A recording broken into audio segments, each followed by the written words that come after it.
Momento direto ao ponto. Muito bem, vamos ao nosso momento direto ao ponto, que é esse vídeo que está aí no ar hoje, referente ao nosso podcast da última quinta-feira, onde nós falamos da análise SWOT e hoje o nosso papel é trazer exatamente a aplicação prática do que falamos no podcast. Por mais que nós tenhamos abordado o assunto lá, eu vou destrinchar aquele assunto aqui e te mostrar na prática como você faz o que foi feito, que foi falado lá, e também como que você dá um passo além, como que você faz o algo a mais. Então hoje eu vou te mostrar o que é preciso um pouco antes da SWOT e o que é preciso logo após a SWOT para você sair com um planejamento um pouco mais alinhado. Lembrando que a SWOT é a primeira parte de um planejamento estratégico um pouco mais completo, mas aqui já dá para você ter uma visão muito boa. Muito bem, eu estou simulando aqui então a SWOT, só que antes da SWOT eu quero te mostrar isso aqui. Essa tela inicial aqui. Então nós vamos fazer uma simulação de uma empresa fictícia chamada Educa Mais. E o que é a Educa Mais? Ela é uma empresa voltada para a educação corporativa, oferecendo soluções inovadoras para o desenvolvimento profissional e a gestão de pessoas. Sua atuação é baseada em metodologias modernas de aprendizado, tecnologia e estratégias que impulsionam o crescimento da empresa por meio da capacitação dos seus colaboradores. Aqui está uma descrição da Educa Mais. O que eu preciso antes de fazer a SWOT?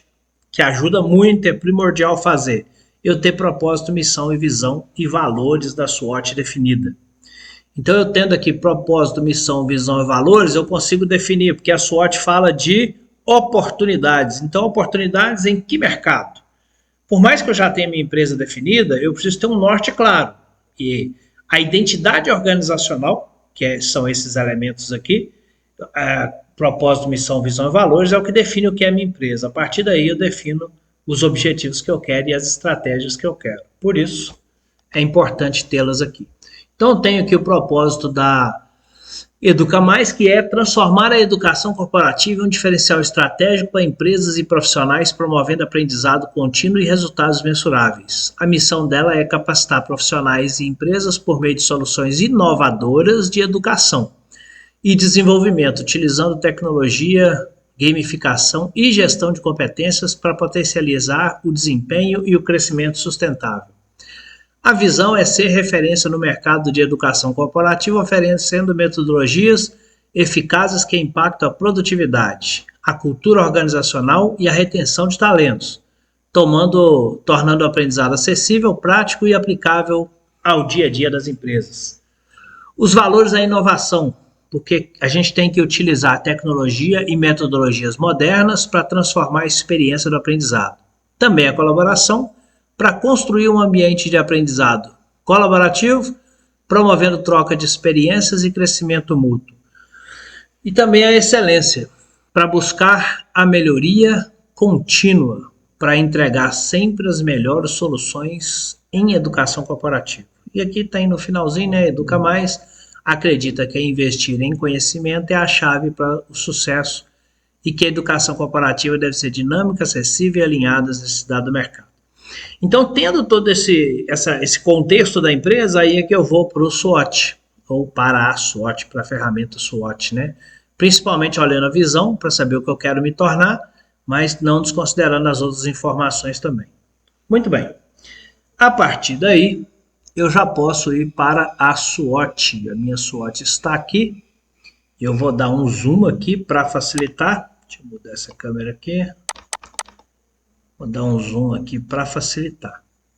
Então, aqui em forças da minha SWOT, eu identifiquei. Aliás, vamos começar na oportunidade, porque tem a ver lá com o que nós acabamos de ver da cultura. Então, oportunidade, o que eu identifiquei? Identifiquei duas oportunidades. Aqui eu fiz duas só de teste para ficar mais fácil para a gente evoluir aqui. Eu identifiquei o crescimento da educação corporativa digital. Então, a educação corporativa digital tem crescido muito esse mercado. Então, a oportunidade que eu preciso entrar, ou seja, na parte digital da educação corporativa. Lembrando que a Educa Mais já trabalha com isso, mas a parte digital é uma oportunidade muito grande. E o aumento da regulamentação e compliance. porque hoje está tendo muito, está aumentando essa questão da regulamentação e compliance. Por exemplo, agora esse mês de janeiro de 2025, aliás, esse ano de janeiro de 2025, entra em vigor uma nova regra da NR1, que é a norma regulamentadora que tem a ver com a obrigação dos empresários em cuidar da saúde, também da saúde mental dos colaboradores. E entre várias coisas aí entra muito treinamento, e principalmente treinamento para liderança, para conscientizar e entregar técnicas para a liderança, para que ela possa ajudar a cuidar bem da saúde mental. Então, duas oportunidades aqui. E duas ameaças. Qual que é a ameaça? Concorrência agressiva, porque outras empresas maiores do que a Educa Mais podem entrar no mercado mais rápido de forma agressiva. Então, é uma ameaça. A outra ameaça é a resistência à mudança que as empresas têm. Quando você propõe um projeto desse para a empresa, ela fica um pouco receosa ali, porque fica meio querendo não fazer parte dessas mudanças. Então, ela vai resistir o máximo possível. A partir daí, eu mapeei, então, duas forças. Quais são as forças da Educa Mais? A equipe especializada, que tem equipe muito boa, essa parte de educação corporativa, equipe realmente especializada, é uma força muito grande. E a outra é foca em resultados mensuráveis, porque a Educa Mais foca o seu trabalho em entregar resultado.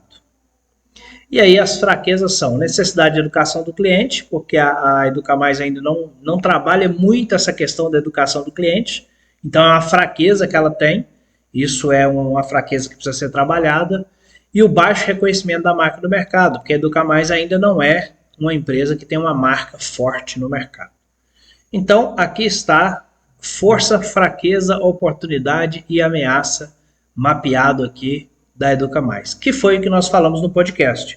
Se você quiser entender mais sobre força, fraqueza, oportunidade e ameaça, o que é isso, assista o podcast no nosso canal aí, tanto no Instagram quanto no YouTube, M2C Learning, @M2C Learning, para você entender exatamente sobre a SWOT. Bom, então nós vimos a SWOT, que é o que nós vimos no podcast. Vimos o que tinha antes, que precisa antes, que é a cultura e identidade organizacional. E agora a gente vai aqui para o que a gente chama de SWOT cruzado, ou seja, aquilo que tem que ter depois da SWOT, que a gente chama de SWOT cruzado. O que é SWOT cruzado? É o cruzamento de forças e fraquezas com ameaças e oportunidades, que é o que vai realmente levar a empresa à execução de projetos para o seu crescimento. Então aqui nós temos, por exemplo, forças e oportunidades. Então nós pegamos aqui o foco em resultado mensurável é uma força e o aumento de regulamentação e compliance é uma oportunidade. Então a gente pega a oportunidade, coloca a oportunidade aqui e começa a ver quais são as forças que me ajudam a tirar proveito dessa oportunidade para a empresa crescer. E aí eu vi que foco em resultados mensuráveis ajuda. Como assim que ela ajuda? Como que foco ajuda em relação a essa oportunidade, que é o aumento da regulamentação e compliance? Bom, veja bem, a partir do momento que eu usar essa força, que é o foco em resultados mensuráveis, em aumento de regulamentação e compliance, eu posso desenvolver soluções personalizadas para a regulamentação corporativa, que é a força 2 com a oportunidade 2. Então, o que eu vou fazer com isso? Eu vou utilizar o foco em resultados mensuráveis para criar treinamentos alinhados a normas regulatórias, ajudando empresas a cumprir exigências legais. Porque quando a gente está falando de exigências legais, a gente está falando em resultado de lei, que se não der certo, a empresa fizer alguma coisa errada, ela pode ser punida por isso. Então, a minha empresa tendo uma força dessa, que é focar em resultados mensuráveis, ela consegue desenvolver um trabalho nas exigências legais, que é esse aqui, entregando realmente o resultado em relação àquilo. E aí eu fui para a segunda oportunidade, que é o crescimento da educação corporativa digital, e vinculei a ela uma outra força. Lembrando que nós estamos aqui em forças mais oportunidades, né? Forças versus oportunidades. Eu vinculei equipe especializada para o crescimento da educação corporativa digital, porque eu preciso ir para o digital, né? Preciso aproveitar esse crescimento da educação corporativa digital. que eu posso fazer? Eu posso usar a minha equipe, que é muito boa, uma equipe maravilhosa, e propor para ela aproveitar a equipe especializada para expandir treinamentos digitais, já que eu não tenho treinamentos digitais, que é a junção da Força 1 com a Oportunidade 1. Então eu posso criar novos formatos de curso online, explorando tendências como microlearning e trilhas personalizadas. E focar nisso ao longo do ano, já que a gente está fazendo planejamento de um ano, para entregar resultado com a força que eu tenho, aproveitando essa oportunidade. Uma vez que eu vinculei, então, forças com oportunidades, agora eu vinculo forças com fraquezas. Qual que é a ideia de vincular? Se vincular forças com oportunidade é para fazer a empresa crescer, aproveitando as oportunidades, vincular forças com ameaças, é a gente usar a força que a gente tem para transformar a ameaça em algo menor, para diminuir a possibilidade daquela ameaça nos atingir. Então eu peguei a primeira ameaça, que é a concorrência agressiva, né? Foi explicado lá como a gente mapeou a ameaça, que a gente falou assim, olha, a empresa grande aí pode chegar, cara, entrar no mercado de forma agressiva, forte, tomar o mercado para ela e a gente ficar para trás. Qual a força que eu posso usar para minimizar isso? A equipe especializada. Então eu posso capacitar líderes nas empresas para reduzir a resistência à mudança, que é a força 1 com a ameaça 2. E criar conteúdos específicos para gestores, mostrando a importância do desenvolvimento contínuo para a retenção de talentos e performance. E aí eu vou para a ameaça 2. E vou fazer o que com ela? Coloco foco em resultado mensurável aqui para trabalhar a resistência à mudança nas empresas. E vou reforçar os diferenciais de resultados para se destacar da concorrência. Na verdade, isso aqui ficou invertido. Deixa eu trocar aqui, porque eu pus o texto invertido. Ok. Ao vivo e a cores mudando, né? Então, quando eu tenho concorrência, que eu vou usar a equipe especializada, na verdade, eu vou reforçar os diferenciais de resultados para se destacar da concorrência. Então, eu preciso reforçar os resultados e a equipe especializada vai entregar esse resultado para se destacar da concorrência. Então, nós vamos fazer o quê? Utilizar cases de sucesso e métricas concretas para mostrar superioridade frente à concorrência. Então, eu vou colocar marketing nisso, colocar publicidade nisso, enviar para os meus possíveis clientes e para os meus clientes para mostrar os resultados que a gente tem e o diferencial em relação à concorrência. Na outra ameaça, que é a resistência à mudança das empresas, eu vou usar o foco em resultados mensuráveis. Aí eu vou capacitar líderes nas empresas para reduzir a resistência à mudança. Então, olha só, provavelmente a gente vai fazer isso online e gratuito, para diminuir essa resistência, para a gente ter uma abertura maior. A gente vai criar conteúdo específico para gestores, mostrando a importância do desenvolvimento contínuo para a retenção de talentos e performance. Então, olha, através da resistência que a gente viu aqui, quem é que tem a resistência? Líderes e gestores, que eles têm o poder de dizer sim ou não. Então, eu vou fazer um trabalho específico com eles, usando o foco em resultados mensuráveis, porque aí eu vou mostrar a importância, vou mostrar com números, com pesquisas, com ciência, com resultados que já existem, que isso é importante. Então aqui nós vinculamos a força e a fraqueza com a oportunidade. Agora, se eu descer um pouco mais aqui no outro quadrante, você vai perceber que eu vinculei fraqueza com oportunidade. Por quê? Porque eu preciso usar aquela fraqueza que eu tenho para minimizar essa fraqueza, enriquecer essa fraqueza, melhorar essa fraqueza, fazer dela menos fraqueza para eu poder aproveitar uma oportunidade. Senão a fraqueza me impede de aproveitar uma oportunidade. Então, já que eu tenho a oportunidade de crescimento da educação corporativa digital, eu tenho uma outra fraqueza que é a necessidade de educação do cliente. Você já viu que lá em cima eu já resolvo parte disso, quando eu tratei da outra ameaça, né? Mas vamos ver o que está escrito aqui. Então eu vou educar o mercado digitalmente, olha como uma coisa casa com a outra, e para aumentar o reconhecimento da marca. Criar conteúdos gratuitos para mostrar o valor da educação corporativa e engajar potenciais clientes. E com isso eu vou educar o cliente para eu aproveitar melhor essa possibilidade. E já vou fazer isso gratuitos, conteúdos gratuitos, né, com webinar, e-books, artigos, ou seja, digital. E aí eu vou para outra aqui, que é o aumento da regulamentação e compliance. E a minha fraqueza é baixo reconhecimento da marca. Então, aproveitar o crescimento da regulamentação para se posicionar como referência. Para quê? Para a marca aparecer, para a marca ganhar reconhecimento. Estou usando aqui a fraqueza 2 relacionando com a oportunidade 2.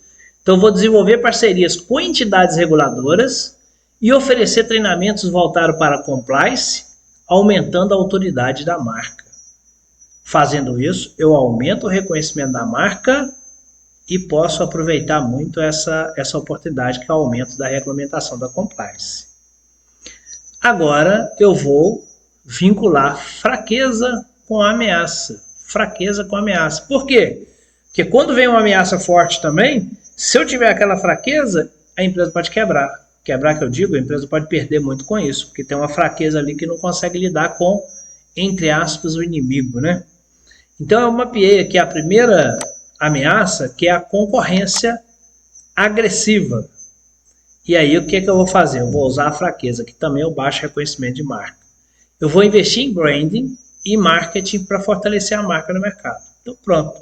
Eu preciso estar mais na mídia, eu preciso estar mais aparecendo, eu preciso fazer marketing digital, eu preciso estar pipocando lá na cara das pessoas no Instagram, no Facebook, no YouTube, para que as pessoas reconheçam mais a marca. Então ampliar a presença digital, tem que ter muito mais presença digital com conteúdo e com marketing, e explorar depoimentos de clientes e criar campanhas para reforçar a autoridade, né? Porque se eu quero falar da marca, e se eu tiver depoimento de cliente, as pessoas vão ver os meus clientes, os clientes da Educa Mais, falando bem da Educa Mais. A outra aqui é resistência à mudança nas empresas. E a fraqueza é a educação do cliente, que já não faz. Veja bem, se uma empresa já tem uma resistência à mudança, e eu tenho do meu lado aqui da Educa Mais, por exemplo, a fraqueza de educação do cliente, então o cliente nem me conhece. Quando a Educa Mais quer oferecer algum trabalho para essa empresa, eles vão colocar o pé no freio. Já tem resistência à mudança, ainda vai engajar numa empresa na Educa Mais que ela nem conhece. Então, o que a gente precisa fazer? Criar programas educativos para ajudar a empresa a lidarem com a resistência à mudança. Então, a primeira coisa é tentar quebrar essa mudança. Então, eu vou criar programas educativos para ajudar a empresa a lidar com a resistência à mudança. Todo CEO de empresa, todo presidente de empresa, ele sente essa dificuldade de resistência. Quer fazer alguma coisa, a equipe puxa para trás, a equipe acha difícil, todo mundo... Então, se a gente conseguir trabalhar isso com ele, entregar algum resultado com essa resistência, ele já vai ver resultado no trabalho e vai abrir as portas para novos trabalhos. Então, o que precisa ser feito? Por exemplo, desenvolver materiais que mostrem o impacto positivo da educação corporativa, incentivando a adesão dentro das empresas. Então, veja que no mapa simples desse aqui, com a SWOT, né, a gente começou olhando aqui a identidade, depois a gente fez a SWOT de acordo com o podcast, e depois a gente foi fazer a SWOT cruzada. Eu consigo encontrar nesses textos digitados uma série de ações necessárias para a empresa fazer. Quando a gente faz esse tipo de ferramenta, primeiro a gente preenche aqui, a gente vincula oportunidade com força, oportunidade com fraqueza, que seja, para depois a gente falar o que eu faço com isso. E aí surgem as ideias, que são as frases. Evidentemente, pode surgir alguma que você já faz e você pode encontrar ali, não, então o que eu preciso melhorar, ou vai surgir muita coisa que você não faz. Por isso que esse tipo de ferramenta não pode ser feita sozinha por uma pessoa só. O ideal é você convidar os principais líderes da sua empresa para te ajudar a pensar nessa estratégia e te ajudar a pensar no que dá para fazer a partir daqui para evoluir a empresa. Então lembre-se que lá no podcast da última quinta-feira nós falamos sobre a SWOT ser uma ferramenta de planejamento estratégico. Então, para o ano, né? Então, se em 2025 você ainda não começou o seu planejamento estratégico, está na hora, e a SWOT é, sem dúvida nenhuma, a principal ferramenta para você fazer isso. Espero ter contribuído com esse conteúdo e te vejo na próxima. Momento direto ao ponto.